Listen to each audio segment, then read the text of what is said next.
Hello everyone, welcome to this week's GT Sport Daily Race C Strategy Guide. It's week 25, we are heading to Circuit de Catalunya in Barcelona, and it is Group 3 machinery. So let's take a look at the detailed settings for this one. We have 10 laps to get round, fuel consumption at ×2, which it always is at, tyre wear at ×8, which is very high given we have the racing soft tyres and also the racing medium tyres. Now last time I did this race I have read a little bit of discontent once again taking Group 3 cars around Barcelona, but in terms of Daily Race C, it's been 11 months since we last visited this combination.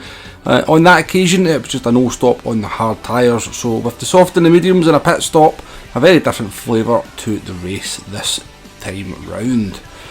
So as we do the flyover as the circuit, as we always do at this part of the video, let's discuss the car we're going to be driving, because going by the thumbnail you may be expecting the Porsche 911 to appear on screen now. However, having done a few test laps in that car, I just wasn't happy with the way it handled, just wasn't getting on with it. It seemed to be very understeery, so instead we have decided to use the Mitsubishi Lancer Evo, because Catalunya, despite that very long straight, is very much a handling track, and the Mitsubishi Lancer kind of fits that category.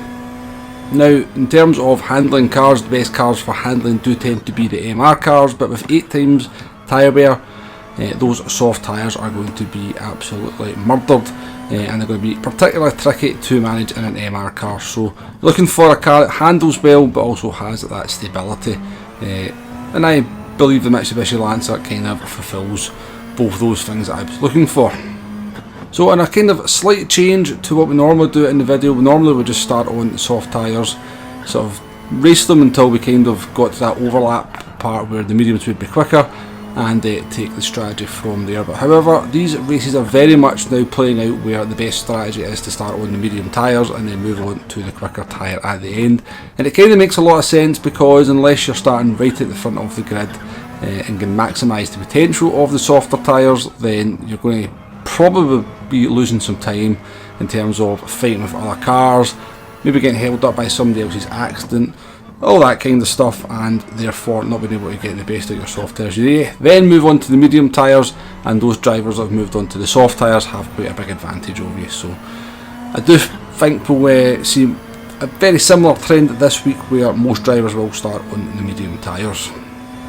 So jumping forward here to lap number 4, we're going to come down to the second checkpoint. You can see we're only 2 tenths down on our best lap, 145.0. However, we are going to come into the pits at the end of this lap, even though our medium tyres are not in actual terrible shape. In saying that though, do look at the sort of tyre wear in the bottom left hand corner. You can see for only having done 3.5 laps, there is quite a lot of red showing there. If that's what the medium tyres are looking after 3.5 laps, you can imagine how the soft tyres are going to look, which we will soon very much see them in action. Now coming into the pit lane here, do be careful not to cross all the way over onto that green section on the right hand side. You can pick up a half-second penalty for that. It's a bit of a strange one. I've had it a few times. You come into the pits, you think everything's fine, you then exit the pits, and all of a sudden you've been slapped with a track limits penalty, and that's what you get it for, is putting 4 wheels on that green sort of astroturf section in the inside of the pit lane. So don't fall foul of that one, folks. Now you can see we've been waiting quite a long time here for the car to come into the pit box. Nearly 26 seconds there before the car's actually stationary. Doesn't take them too long to get the tyres changed though. Out of the pit lane we come, and it's going to stop the clock, I believe, and 35.9 seconds. All in all, that's going to amount to 24.5 seconds lost on the track, so a substantial amount of time spent in the pits to make that pit stop. Fuel is of course not going to be an issue. Fuel's only at ×2. You should finish the race with around about 50 to 55% of fuel left in the tank. Okay then, let's jump on board with our soft shod Mitsubishi Lancer Evo. As we get to the midway point through lap number 10, we're asking for a 6-lap stint on these soft tyres, and as you can see from the lap times, the sort of degradation is pretty severe. Now we didn't do a great job in our first flying lap. A 144.4 is not where we wanted to be. We should be kind of maybe broaching the 43s with the tyres lap fresh. You can sort of tell that we had a bit of a mess of it, because our second flying lap on the soft tyres was actually our 3rd lap overall, was actually our fastest lap. After that the tyres do start to go off pretty quickly. nearly a second slower than we should be on lap number 8, then a further half second slower on lap number 9. And as we crash over the chicane here, the back end steps out. We'll just zoom on that tyre wear. So the big problem tyre is the front left, nearly 45% worn after just 6 laps. Lot of right hand turns here, putting a lot of load on the left hand side of the car, so the sort of tyre wear is quite uneven. Finishing in for 146.0, so over the course of 6 laps, losing around about 2 seconds worth of pace. So that times 8 tyre wear on the soft tyres is definitely going to prove tricky to manage. In terms of finishing time there, an 18.02, relatively short for the daily race. In recent weeks, usually we're sort of closer to the 20-minute mark, but on this occasion just the 18 minutes. There was definitely scope to fire an 11th lap into this one, and that is for sure. So we're going to jump on board here with a second run, and we're just going to do the 5-5 split starting on the soft tyres. Now I believe this is probably going to be slightly quicker to do it this way. This is a strategy I believe will kind of maximise your potential lap times, and in terms of probably being the safest strategy as well. You're going to be sort of running the tyres in the best condition as you possibly can throughout the course of the race. And if you can kind of get a run that is traffic free, then this is probably going to be the best way to go. Either doing this on the soft to medium or medium to soft. But I think the 5-5 split is definitely going to maximise your lap time potential. So we started on the soft tyres in this one. We did a very nice first lap actually. Lap number 2 there, a 143.9. So definitely showing that we never quite fulfilled the potential of the soft tyres on our first run.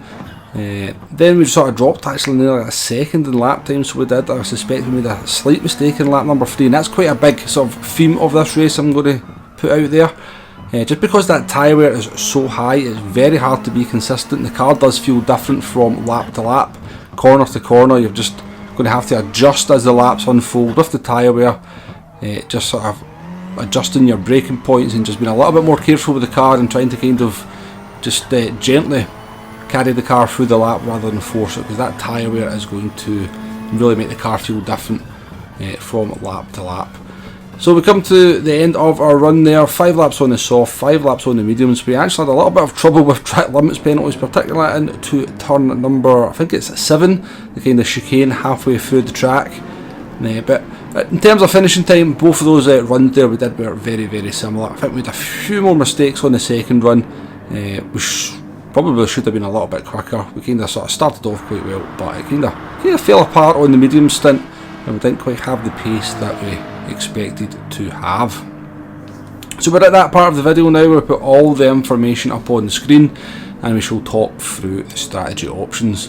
So first up, we've got the optimal and safe strategies. This is the 5-5 split, either doing 5 soft, 5 medium, or 5 medium, 5 soft. I've also put 4 medium, 6 soft there. For the drivers that are on the wheel, I suspect that's going to be a lot easier than drivers on the pad. Drivers on the pad here I think are going to have a little bit of a rough week with the tyre wear. So 4 medium, 6 soft if you're on the pad is going to be a little bit of a push, particularly if you're just not very good at tyre wear in the first place. But these are the sort of strategies that I can see that will provide the best overall grip throughout the race duration, maximising your lap time and minimising the potential for mistakes, just because you're going to have that slightly more consistent grip throughout the course of the race. So I've undercut risky strategies. We've got, again, I've put this one 4 medium and 6 soft. I've put that in both options.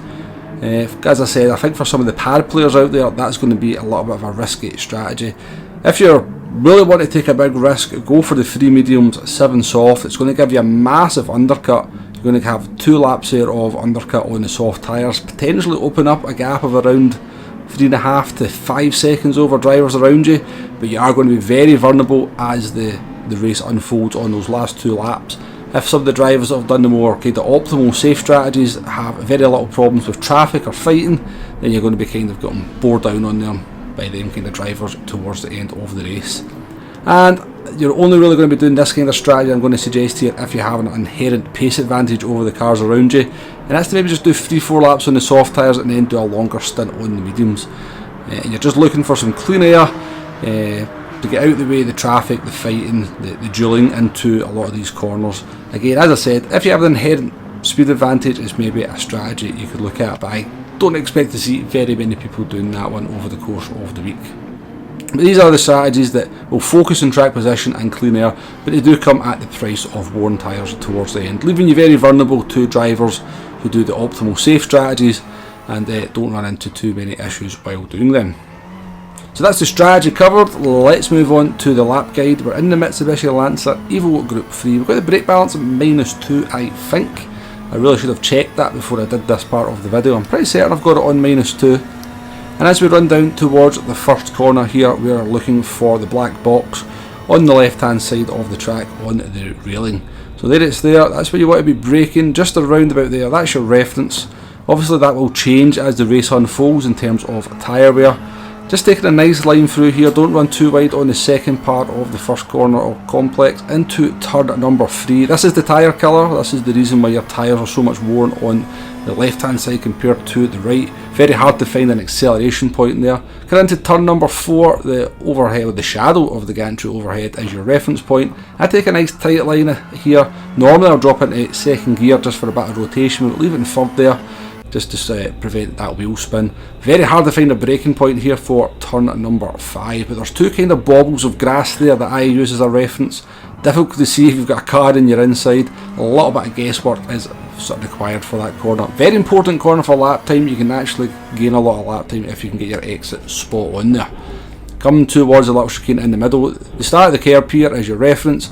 Easy to dip a wheel on the right hand side there and spin off, and extremely easy to use a little bit too much of that curb and pick up a half-second penalty. We had some real troubles on our second run doing that. End of the curb here as we come into, I believe this is Campsa, a very fast right-hander. Don't run wide on the exit, you will pick up a half-second penalty for that. And then down towards the second big braking zone. People say look for the black box, I say look for the thin grey line on the right hand side of the track there. That's your reference point. Very, very tight corner, always surprises me how tight it is. And as we come into the last sector here, we're just sort of threading the needle of the car, balancing it nicely. There's not really any kind of braking points so much here. It's more just a kind of just feeling the car through that section. As we come to this right-hander towards the end of the lap, the two sort of tyre lines on the track there, just as they start, that's my reference point. Try not to hit the sausage too hard. Into the chicane, the shadow from the gantry overhead is your reference point. Use lots of curb if you can. That's the sort of benefit of using an FR car. If you're using a particularly heavy FR car like the Jaguar, then you really can't abuse those curbs quite badly. However, that is a lap of Circuit de Catalunya in the Mitsubishi Evo, a 143.9 with full fuel and tyre wear, not too bad at all. Interesting combination. It's going to be a tyre saver. There's going to be a lot of moaning in Discord channels and YouTube video comments about the tyre wear for this one, but it does make for an interesting race. It does kind of imply to me that PD have thought about the sort of tyre wear, just because it brings that kind of split between the tyres. You know, it's not just one of these races where we use the softer compound for the vast majority of the race and then just kind of have to use the harder compound to sort of fulfil the regulations. It's very much a race where the medium tyres are every bit as important as the soft tyres, and it should lead to some good racing. I like Group 3 around Catalonia. I've not actually driven a lap here since last time it was a daily race C, or certainly very few laps, so it feels pretty fresh to me. I do get out there that it's a fairly regular combination in daily race B and FIA, so maybe people are a little bit fed up with it, but I don't see this race as being anywhere near the same thing as a 4-lap sprint race around the track with no tyres and fuel. Anyway, we shall be live streaming this one on Thursday this week. We are working Monday, Tuesday, Wednesday, so it will be the earliest we can live stream. Hopefully you can join me for that. We'll get some good action, we'll use some different cars, and hopefully have some nice clean racing. If you can join me for that, it would be super appreciated. All that's left to say is thank you very much for watching. Please hit that like button, please hit that subscribe button, and I shall see you on the next one. Goodbye now.